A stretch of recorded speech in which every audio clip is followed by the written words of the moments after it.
お帰りなさいませ。ご主人様、お嬢様、メイドさんになりすましているおじさんたかっぺです。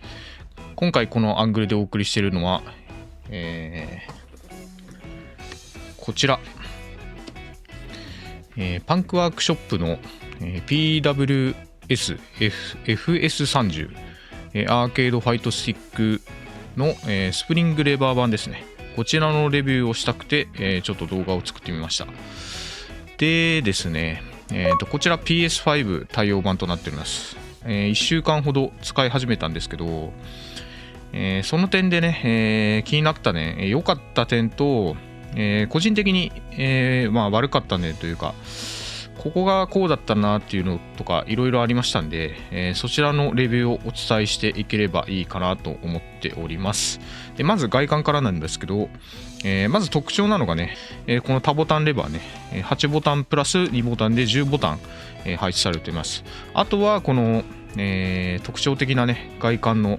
箱というか筐体、コンパクトな筐体となっております。であとさらに特徴的なのがこの外れるレバーですね。これがね、さらに開けるとこれがマグネット式で、こう天板が開封できる仕様となっておりまして、ちょっと袋が入ったままだったな。この中に、こうやってねレバーを収納することができます。で閉じるときは、このワッシャーを入れてまた閉じられると。これツールレスでね、箱の開閉ができるんで非常に、便利なねコントローラーとなっております。で、一つねもうちょっとお詫びをしなければならない部分があって、まずこのレバーもうすでに改造しております。これ3話製の、3話純正のレバーを取り付けておりまして、それに、このパンクワークのねこの FS30 のシャフトを取り付けて、交換できるようにしてあります。でということはですね、このシャフトだけを交換して、他のね、3話レバーだったら多分3話の自分のこれは3話のレバーなんですけど、3話レバーに、このシャフトだけ交換してこう脱着式に、改造することができますんで、もしね気になってる人がいたらそういうカスタムができるっていうのを、覚えておいてもらえばいいかなと思います。でなぜこのレバーを、3話製のレバーに交換したかというと、ちょっと純正でついていたスプリングレバーが入力抜けがちょっとありまして、特にこの斜め下、波動拳とか SA3 こう SA を打つときにどうしてもね普段通りの今までのコントローラーでやってた入力でやると技が出ないっていうことがあって、どうしてかなと思っていろいろ試してみた結果、結局ちょっとそのパンクのレバーの方はここの遊びがちょっと大きいんですよね。この斜めのこの部分ですね。多分おそらくなんですけど、多分他のその3話レバーに比べると遊びが大きい分こうしっかり斜め入力とか、波動拳ないし、竜巻旋風脚打つ時にしっかり斜めをこう拾い上げるような感じで入力してあげないと入らないっていうのがあったんで、これはもう3話に変えようと思って、交換しました。でその時に3話に交換してしまうとこの脱着式のレバーの意味がなくなってしまうんで、もしかしたらこの、シャフトが交換できるんじゃないかなと思って交換してみたら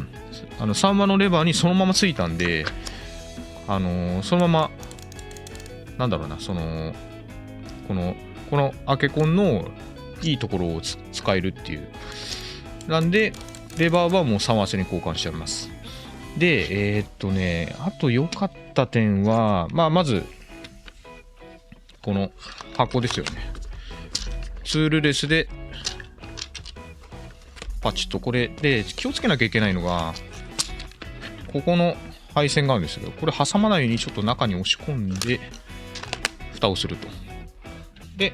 このワッシャーをディスクっていうのがう入れ上げて、ここがこう動くようになってるんですよね、こういう風に。でこれをちょっとこう横にスライドしながら下まで入れて離すと、ロ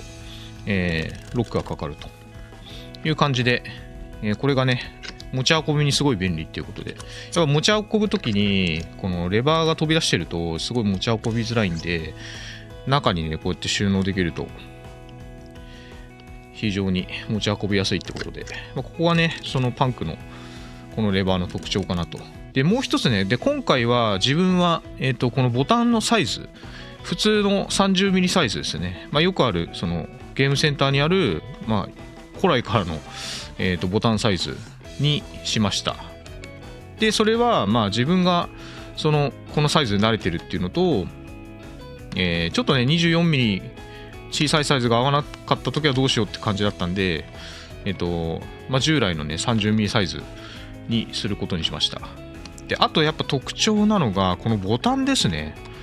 このボタンが今回ねこの1個取った方がいいな。今回少し前からなんですけど、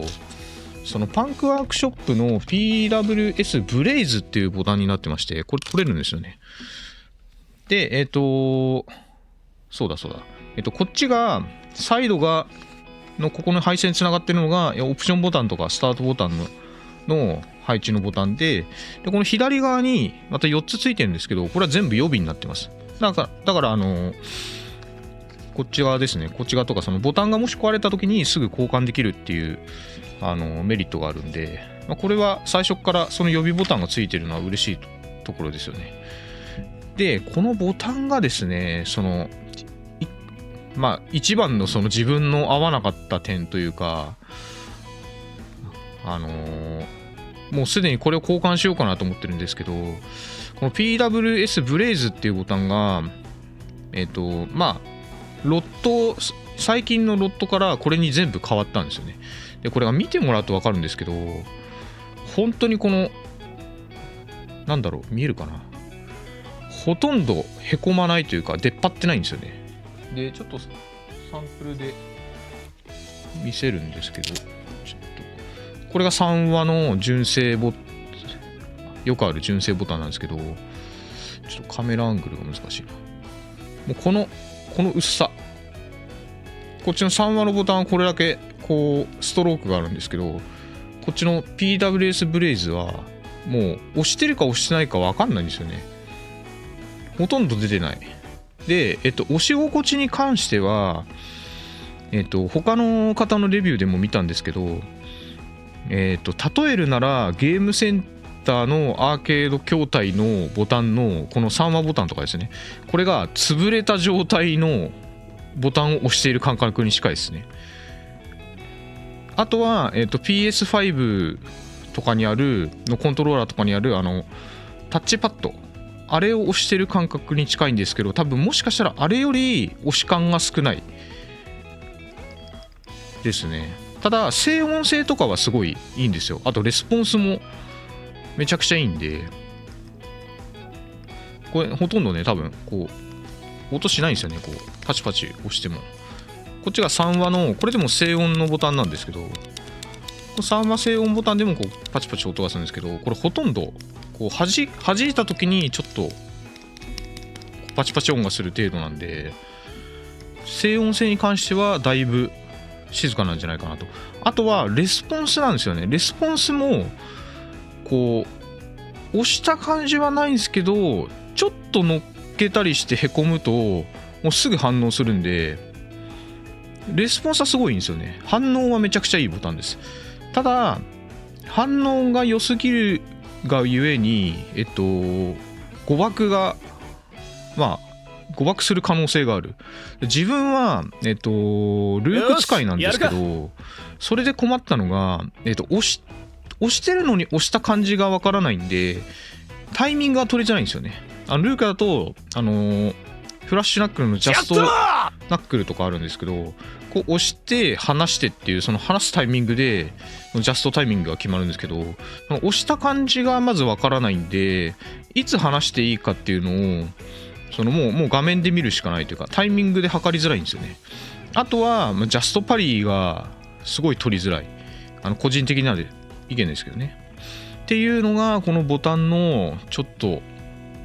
癖のあるところというか、自分的にはちょっと扱いが難しいなって感じたところです。でちょっと戻しますね。あと良くなかった点は、このボタンがですね、この特殊な爪なんですよね。爪というか厚みがあるんで、こういう従来のこの3話タイプの爪があるボタンは取り付けられないというか、刺さるには刺さるんですけど、ロックがかからなくて、抜けてしまう。例えばこれ配線取って1個取りますね。1個取って抜いて、でこの3話のボタンを取り付けようとするんですけど、一応刺さるには刺さるんですよ。ただこれよく見るとちょっと爪がロックしてないんですよね。サイドの爪がロックしてないんで、もうこのままスポッて抜けちゃうんですよね。これがもうロックしてないんですよ。でそれとさらにはこの配線、これボタンが全部こう配線が横向きについてるんですよ。この端子が横向きについてるんで、この配線を刺そうとすると、ここの位置はまだ届くんですよね。ただもうこの左側ですね、これがもうピン張りすぎて延長するかしないと多分もう刺さらない、届かないんですよね。こうなると使えるボタンがすごく限られてくるっていうのが落としちゃったっていうのが、このパンクワークのレバーのデメリットというかっていうところですね。でここをね、もうちょっとどのレバーどのボタンでもつけられるようにして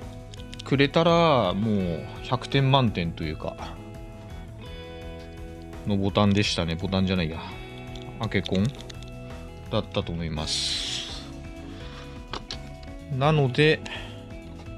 これをこう取り付けて、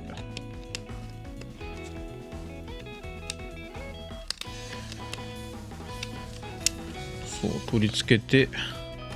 横から刺さってるんですね。これちょっと今刺さりづらいんでちょっと手袋外したんですけど、ちょっと汚い手で申し訳ないんですけど、これが刺しづらい。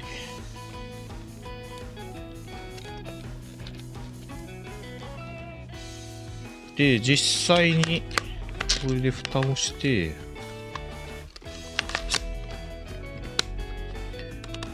こうちょっと手汗が弾いてみると、もうこういう刺さってない。そうですね。レバーが一回ディスクは刺さずにいきます。こういう感じですね。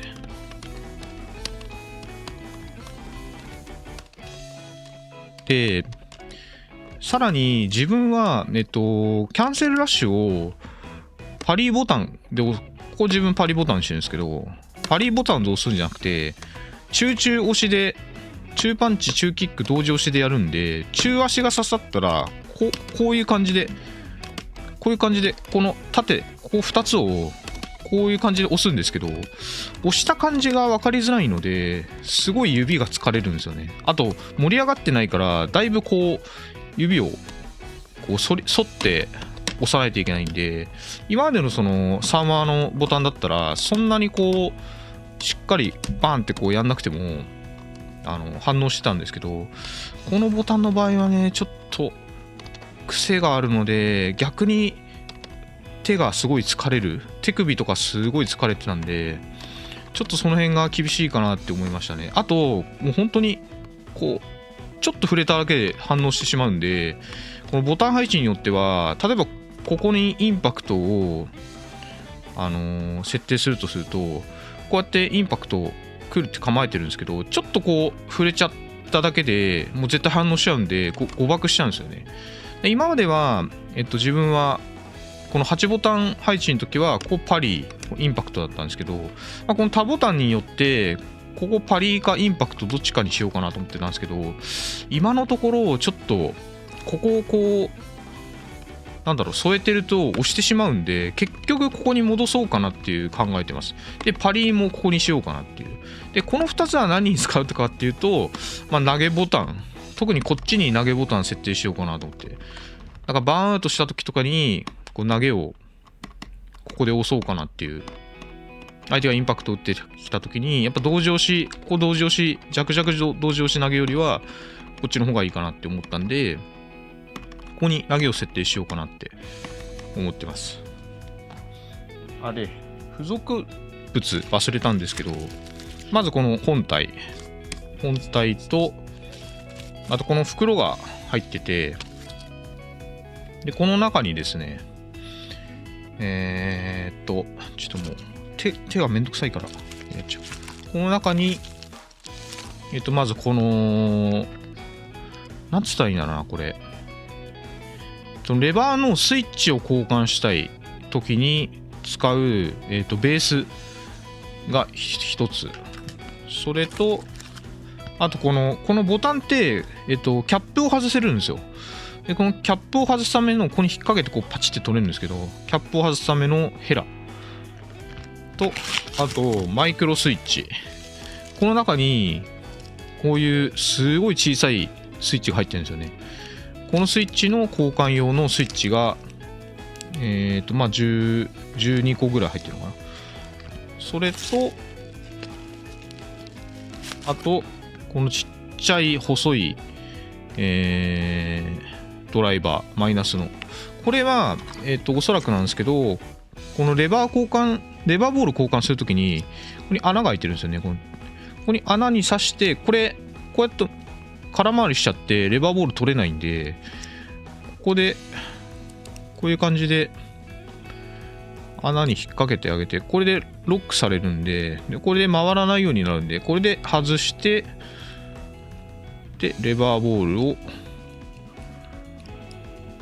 これで交換できるっていう感じですね。そのための多分マイナスドライバーだと思います。それ以外こんなサイズの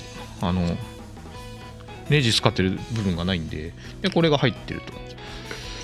で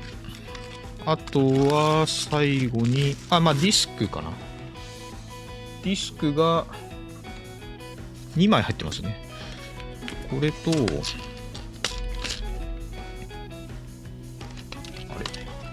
これともう1枚、これだ、これとこれがで、このディスクがおそらくなんですけど、多分 3D プリンターかなんかで作ったんじゃないかなっていうクオリティなんですよね。なんでかなりこの表面がザラザラなんですよ。あとこっちのとこっちのでも粗さが違うんで、バリとかがあって、なのでここでこうやってここに当たるとちょっとザラザラ感が気になるんですよね。でこのディスク変えたいんですけど、ただこのレバーのシャフトが太いんで、通常の3話のディスクだともうこれ入らないんですよね。なのでこの穴を広げるか何かで削ってか、もしくはこの穴のサイズのディスクがあればそれに交換するしかないって感じですね。でも現状はこれで我慢して使おうかなって感じです。であと忘れた、あとこの USB ケーブル2本ついてます、予備で。これちょっとどこのメーカーか分かんないんですけど、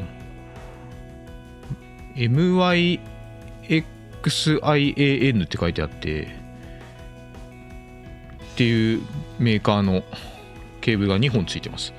でこのケーブルはここの側面とか上部にこの USB-C ケーブルを挿す穴があって、でここに刺さるんで、それで使うんですけど、これ自分が普段使ってるアンカーかなんかのケーブルでも刺さったんで、割と他のケーブルでも外れちゃった。割と他のケーブルでも互換性あると思います。でちなみにこのケーブル、データ転送には使えなかったんで、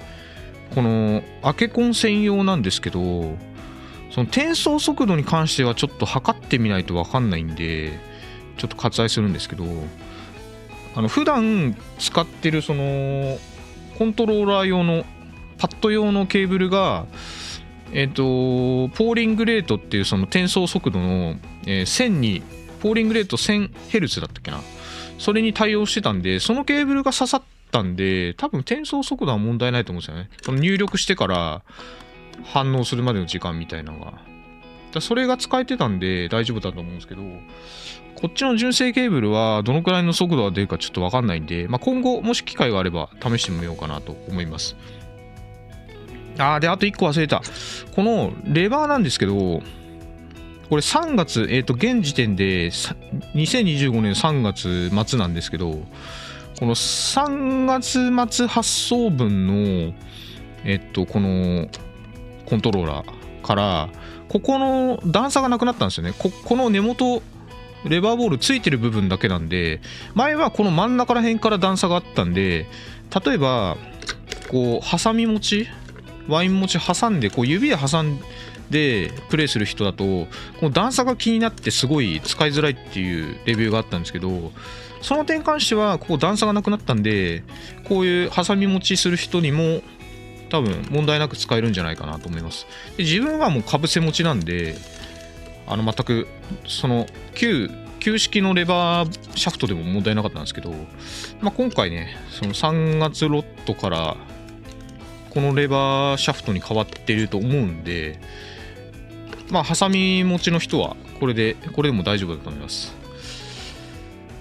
っていうところですかね。あとはやっぱりそのボタン、まず良かった点ですね。この筐体、唯一無二というか、この武骨な、なんだろうな、もうデバイス感満載のガジェット感というのかな、ガジェット感満載のこのかっこいい筐体で、あと脱着できるレバーシャフトと、あとこのツールレスでね、内部にアクセスできるこの感じですね。この筐体が、これが良かったかな。これが良かった点ですね。で、あと前後しちゃうんですけど、ここのこのレバーを、これが入ってるな。レバーを止めてるこのなんか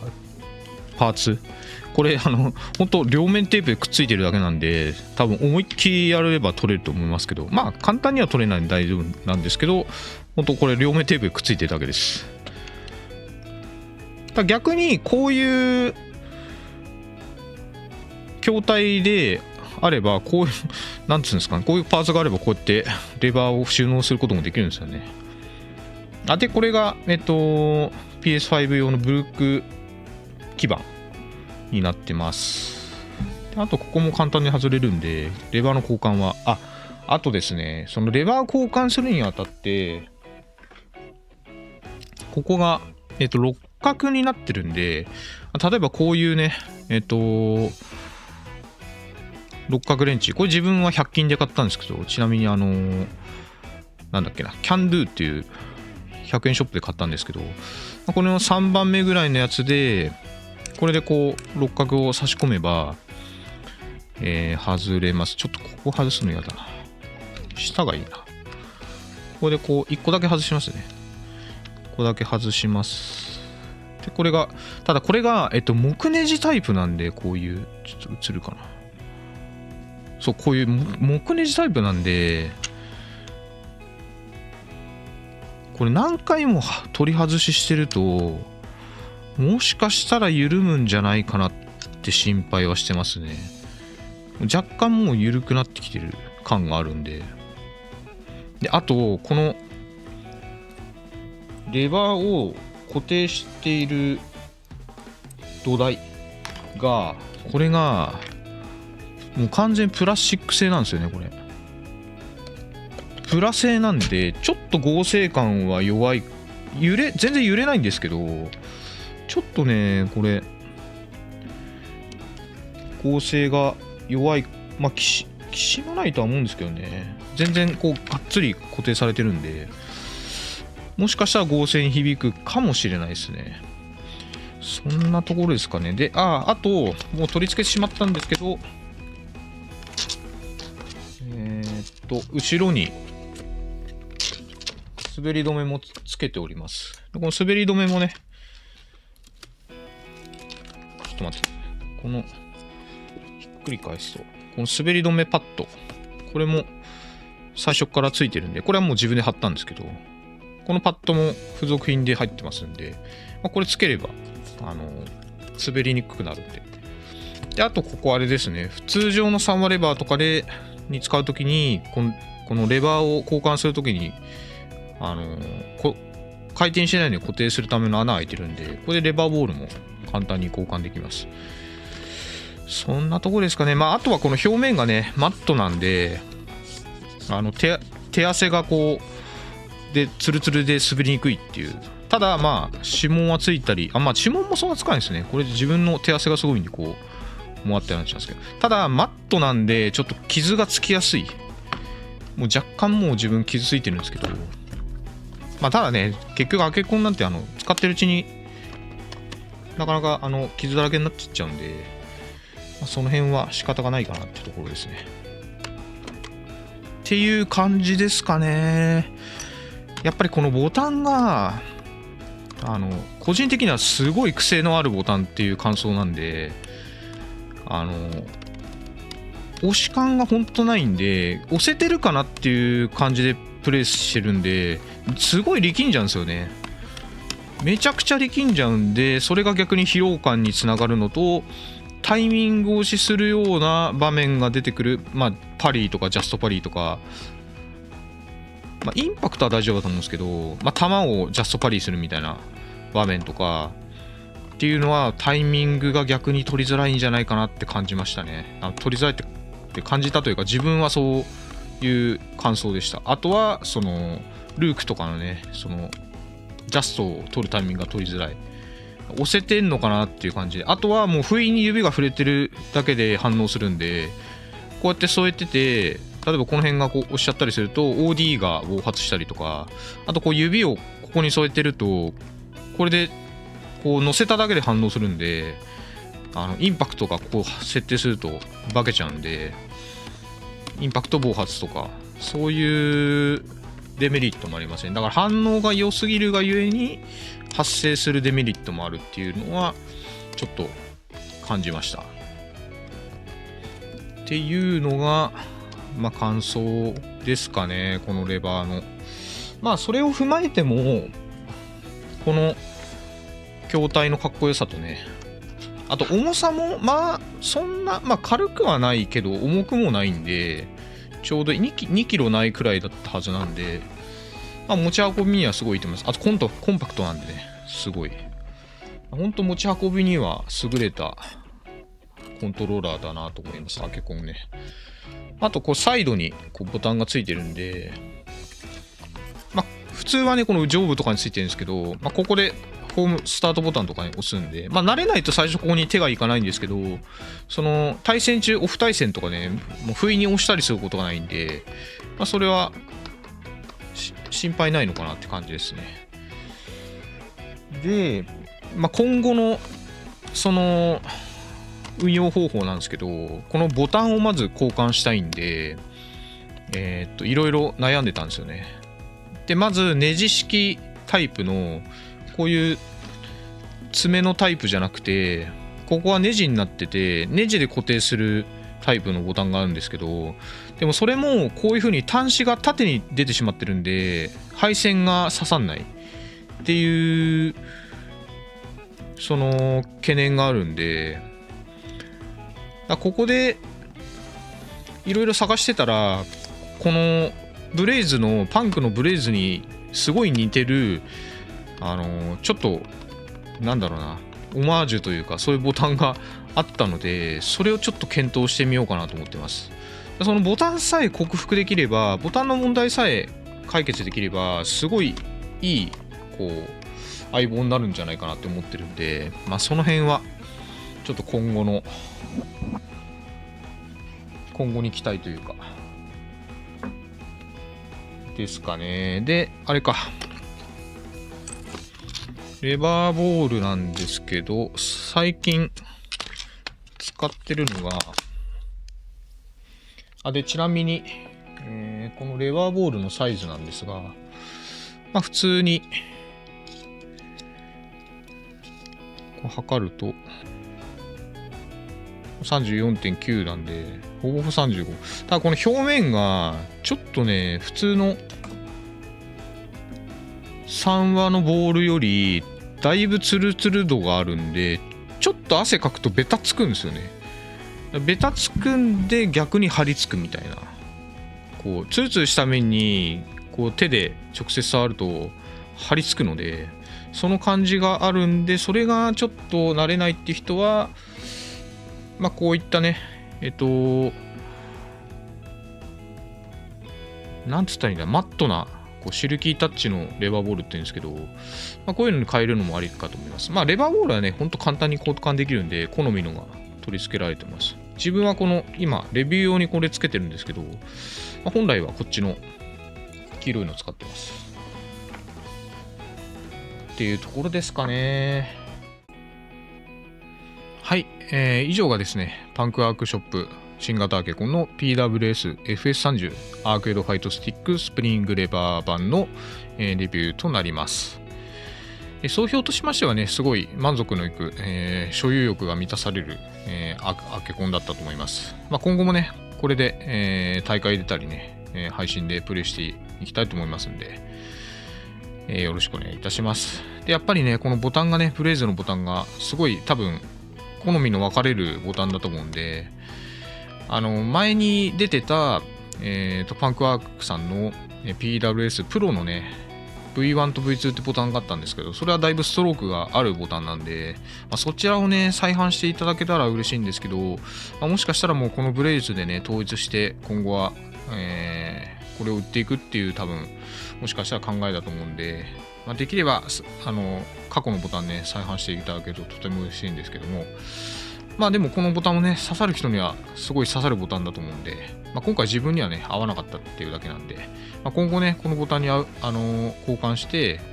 もっとね、100% 満足いくアケコンにカスタムしていきたいと思うんで、で、あとね、